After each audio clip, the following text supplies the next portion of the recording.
इसके पहले वाले वीडियो में हम पढ़ चुके हैं वियोजन अभिक्रिया और वियोजन अभिक्रिया के प्रकार भी देख चुके हैं।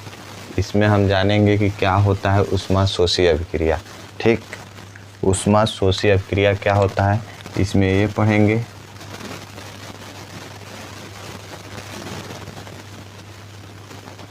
क्रिया देखिए, वियोजन अभिक्रिया में हम पढ़े थे एक अभिकारक को या तो विद्युत धारा दे के तोड़ दे रहे थे या नहीं तो प्रकाश, सूर्य के प्रकाश से तोड़ दे रहे थे दो या दो से अधिक उत्पाद में, या नहीं तो क्या कर रहे थे हीट करके यानी कि ऊष्मा देकर उसमें तोड़ रहे थे। ठीक, तो ठीक उसके बाद हम टॉपिक पढ़ते हैं क्या, ऊष्माशोषी अभिक्रिया। तो ऊष्माशोषी अभिक्रिया क्या होता है, तो इस अभिक्रिया में इस अभिक्रिया को कराने के लिए ठीक क्या करते हैं हम लोग, ऊर्जा देते हैं हम लोग, यानी कि ऊष्मा देते हैं हम लोग। तो जिस अभिक्रिया में ऊष्मा दिया जाता है उसी अभिक्रिया को हम क्या कहते हैं, ऊष्माशोषी। हम इसको तोड़ें ऊष्माशोषी, इसको हम ऊष्माशोषी शब्द को तोड़ें तो क्या आएगा, ऊष्माशोषी। ठीक, शोषी, शोषी से हम क्या सोखने का बात हम समझेंगे, क्या सोखने यानी कि एब्जॉर्ब करने का, सोखने यानी कि जिस अभिक्रिया में ऊष्मा का शोषण हो यानी कि अवशोषण हो, क्या ऊष्मा का अवशोषण। शोषी का मतलब हमें आप क्या समझेंगे, अवशोषण, क्या अवशोषण, अवशोषण। अब किसका अवशोषण होगा, तो ऊष्मा का। तो जिस अभिक्रिया में ऊष्मा का अवशोषण होता है यानी कि ऊष्मा का ऊष्मा क्या होता है, अवशोषित होता है, यानी कि अवशोषण लिखे हैं, अवशोषित होता है। जिस अभिक्रिया में ऊष्मा अवशोषित हो उसी अभिक्रिया को क्या कहते हैं, तो ऊष्माशोषी अभिक्रिया कहते हैं।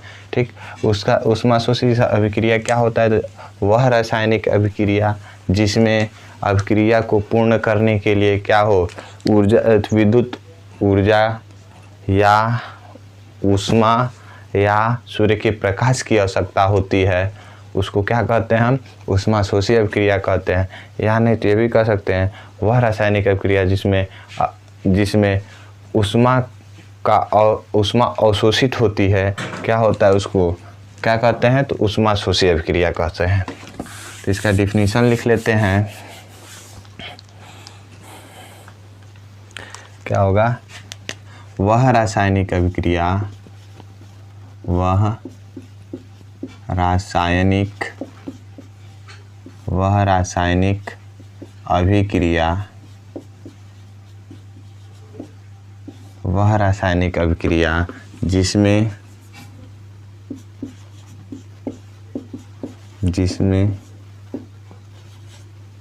ऊष्मा अवशोषित होता है, ऊष्मा अवशोषित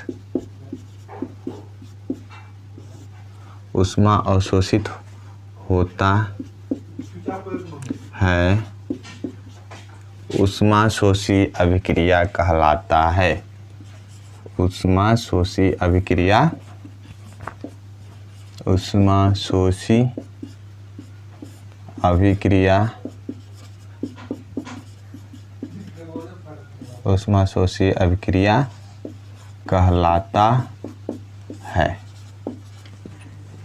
क्या लिखे हैं, जिस अभिक्रिया में कोई भी अभिक्रिया हो उसमें ऊष्मा को क्या कर लिया जाए, सोख ले, तो वह अभिक्रिया क्या कहलाएगा, ऊष्माशोषी। सोखने को हिंदी में क्या कहते हैं, अवशोषित करना। वही अवशोषित कर ले जिस अभिक्रिया में, किसको अवशोषित कर ले, तो ऊष्मा को, तो वही अभिक्रिया क्या कहलाता है। ठीक, क्या कहलाता है वो, ऊष्माशोषी अभिक्रिया। या नहीं तो एक और डिफिनीशन लिख सकते हैं,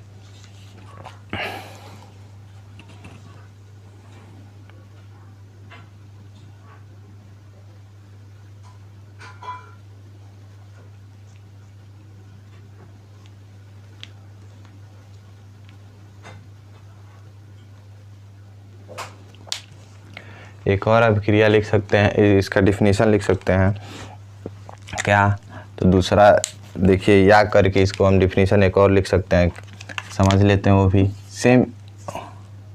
देखिए क्या लिखेंगे, वह रासायनिक अभिक्रिया, वह रासायनिक रासायनिक अभिक्रिया जिसमें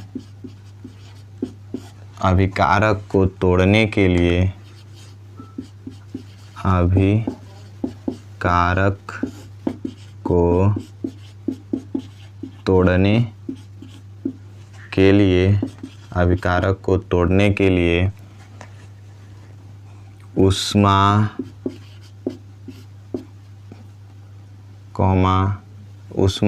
या विद्युत ऊर्जा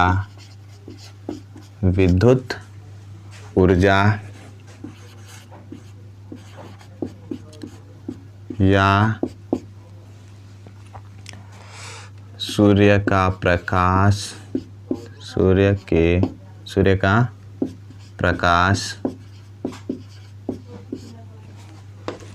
की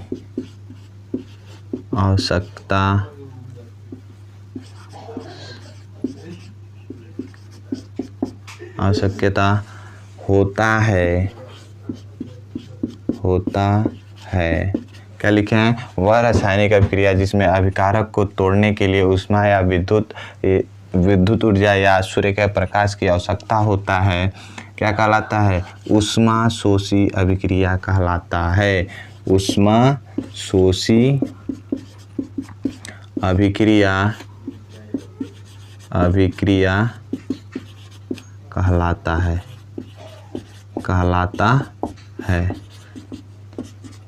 दोनों एक ही का डिफिनीशन है, जो हल्का लगे उसको आप लर्न कर सकते हैं। दोनों देखा जाए तो एक ही टॉपिक है, दोनों का मतलब भी एक ही है। देखिए क्या लिखे हैं फर्स्ट वाले में, वह रासायनिक अभिक्रिया जिसमें ऊष्मा का क्या होता है, ऊष्मा जिस अभिक्रिया में ऊष्मा अवशोषित कर ली जाती है उसी को क्या कहते हैं? ऊष्मा शोषी अभिक्रिया। और उसी को दूसरे फॉर्म में क्या लिख दिए हैं? वह रासायनिक अभिक्रिया जिसमें अभिकारक को तोड़ने के लिए ऊष्मा या विद्युत ऊर्जा या सूर्य के प्रकाश की आवश्यकता होती है, वही क्या कहलाता है? ऊष्मा शोषी अभिक्रिया कहलाता है। देखिए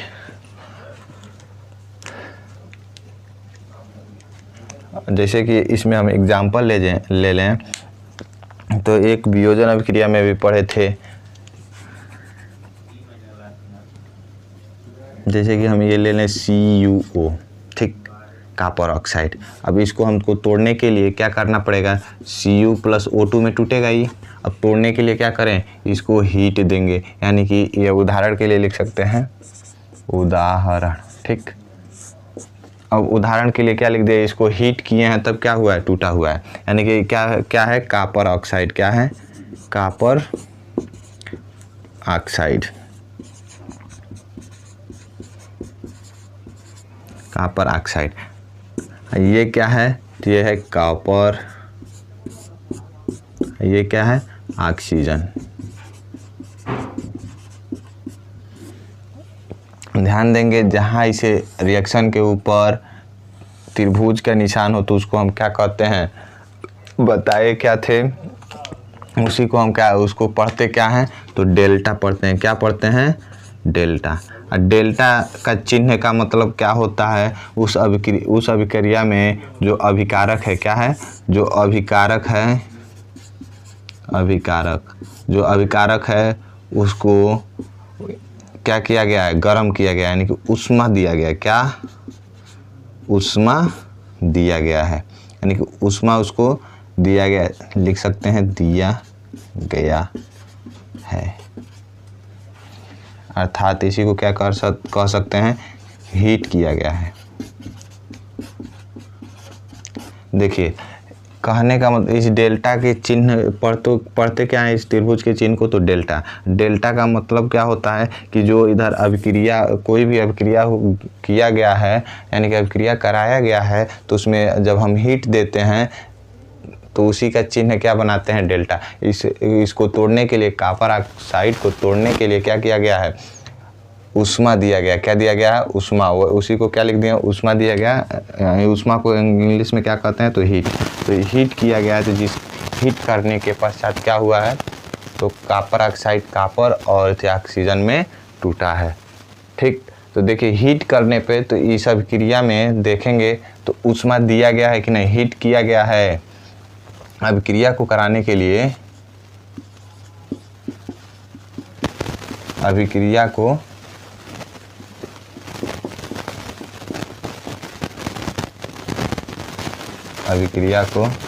कराने के लिए, देखिए अभिक्रिया को कराने के लिए हम क्या दिए हैं, ऊष्मा दिए हैं। तो जिस अभिक्रिया में ऊष्मा की आवश्यकता होती है यानी कि अभिक्रिया ऊष्मा अवशोषित कर लिया जाता है, यानी कि अभिक्रिया कराने के लिए ऊष्मा दिए तो अवशोषित ही नहीं किया है, तो यानी कि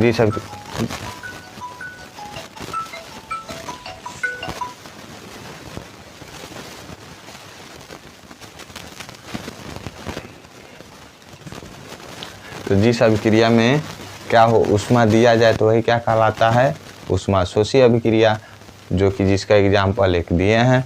ठीक, लिख भी दिए हैं। अब देखिए इसके बाद आता है क्या, ऊष्मा शोषी के बाद हम पढ़ेंगे क्या चीज़, तो विस्थापन अभिक्रिया। क्या पढ़ेंगे, विस्थापन अभिक्रिया। तो विस्थापन अभिक्रिया क्या होता है, तो विस्थापन अभिक्रिया उस अभिक्रिया को कहते हैं जिसमें क्या हो, अधिक क्रियाशील तत्व अपने से कम क्रियाशील तत्व को विस्थापित कर दें, यानी कि उसके विलयन से भगा दें। अब सोचिए एक क्लासरूम है, उसमें मॉनिटर है, मॉनिटर का जगह फिक्स है, ठीक, वो वहीं बैठेगा, यानी कि उसके बाद पूरा क्लास का पावर है, सबसे अधिक पावर है। अब उसमें कोई एक स्टूडेंट है, उसके सीट पे आके बैठ गया, पहले आया बैठ गया। अब मॉनिटर आएगा तो क्या करेगा, उसके बाद तो पावर है, क्या कहेगा, तुम यहाँ से हटो, यह मेरा सीट है, हम यहाँ बैठेंगे, तुम यहाँ जाओ। तब वो क्या होगा, उसके पास कम पावर है तो वहाँ से हट के किसी और सीट पे जाकर बैठ जाएगा, लेकिन मॉनिटर वहीं बैठा, यानी कि मॉनिटर क्या है, अधिक क्रियाशील तत्व है, और जो स्टूडेंट उसके जगह बैठा था वो क्या होगा, कम क्रियाशील तत्व। यानी कि अधिक क्रियाशील तत्व क्या किया है, उस स्टूडेंट को वहाँ से भगा दिया, यानी कि स्वयं जो अधिक क्रियाशील तत्व होगा उस कम क्रियाशील तत्व को कहीं भी रहे उसको भगा के उसके स्थान पे क्या हो जाएगा, स्वयं चला जाएगा। तो ये याद रखिएगा, क्या होगा इसमें, अधिक क्रियाशील तत्व क्या करे, अपने से कम क्रियाशील तत्व को क्या करेगा, वो विस्थापित कर देगा। एग्जाम्पल के थ्रू समझते हैं। देखिए ये क्या है,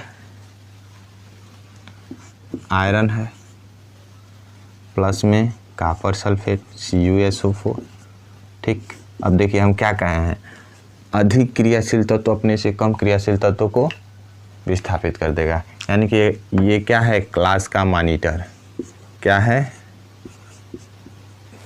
क्लास का मॉनिटर,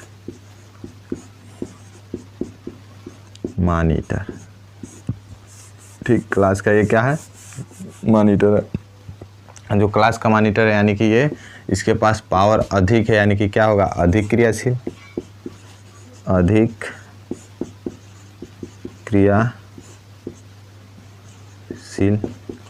अब देखेंगे तो यहाँ पे दो हैं, एक कॉपर है और ऊपर सल्फेट है, कॉपर सल्फेट। अब देखेंगे तो कॉपर क्या होता है, कम क्रियाशील होता है, क्या, कम क्रियाशील, क्रियाशील,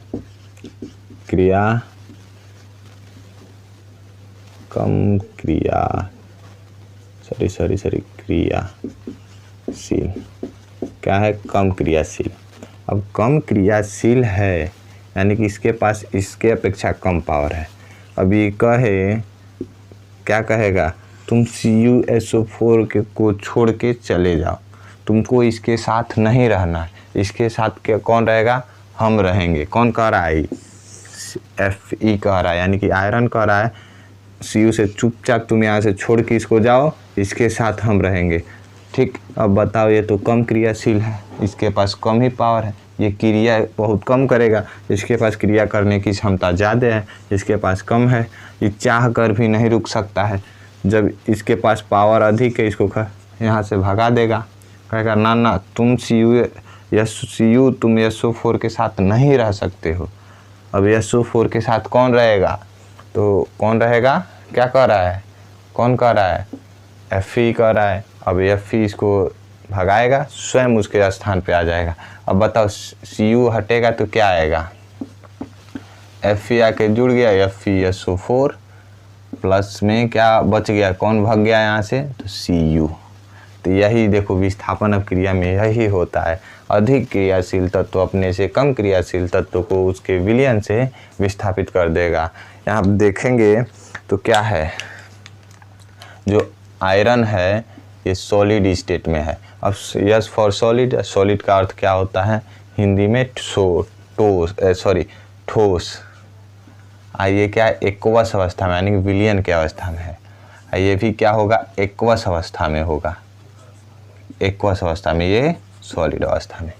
ठीक, इतना समझ में आया। देखिएगा 151 नहीं लिखे हैं, ये कोष्टक बनाए हैं। ठीक, ये समझ में आया। अब इसका हम डिफिनीशन लिखेंगे, तो डिफिनीशन क्या होगा, तो लिखेंगे वह रासायनिक अभिक्रिया, क्या लिखेंगे, वह रासायनिक अभिक्रिया, वह रासायनिक अभिक्रिया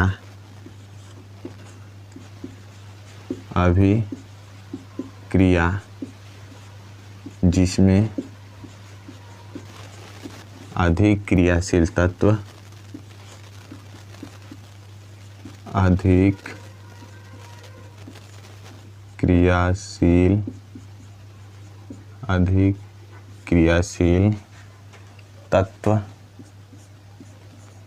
अधिक क्रियाशील तत्व अपने से कम क्रियाशील तत्व को, अपने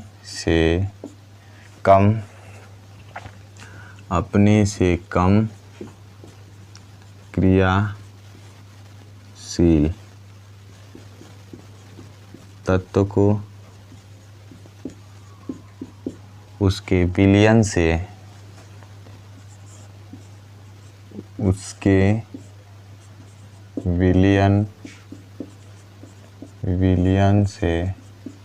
विस्थापित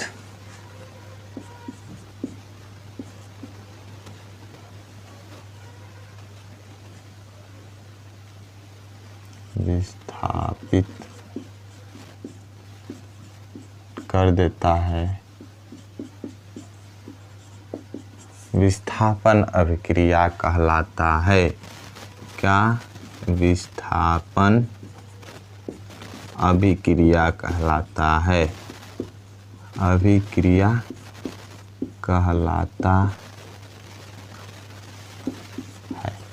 ठीक, अब देखिए इसका उदाहरण एक लिख ही दिए हैं। अब ये उदाहरण किसका है ये भी लिख लेते हैं। तो देखिए उदाहरण,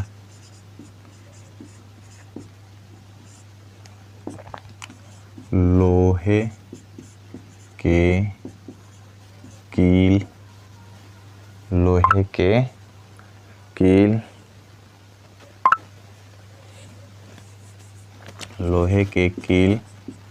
पर